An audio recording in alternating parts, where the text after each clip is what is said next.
Hey folks, Chris from Drift Outfitters here with you today, and today we're going to go over a couple of our recommended do's and don'ts of Great Lakes salmon fishing. It's not a long list, but a few things that you should definitely know before hitting the rivers.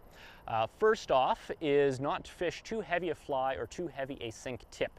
Rivers aren't too deep, you don't really need to fish too heavy a fly, but the thing is that salmon tend to sit fairly low down in the water column on or near bottom most of the time. And if you're fishing really close in amongst the rocks on bottom, you're probably going to inadvertently end up foul hooking some of these fish, which is obviously not ideal. So fish up a little bit. These are aggressive fish that you're looking to hook. If they're looking to take, they're going to more than happily come up and grab your fly, even if it's a little bit above their heads. Second thing would be fish only a single fly. There's two issues with fishing multiple flies for salmon. One is that just with more flies dangling in the water, there's a greater chance of foul hooking a fish. You can't be as precise in avoiding fish that you may snag otherwise.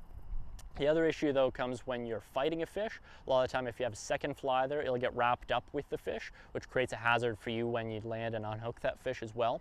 So stick with a single fly, it's more than enough, it'll catch those fish just fine. The third thing would be to keep moving and cover lots of water.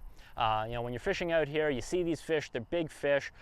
It's a really cool sight to see them, and it can be a little addicting sometimes trying to target that fish that you see in front of you. It's almost like a slot machine where you just keep going for it over and over.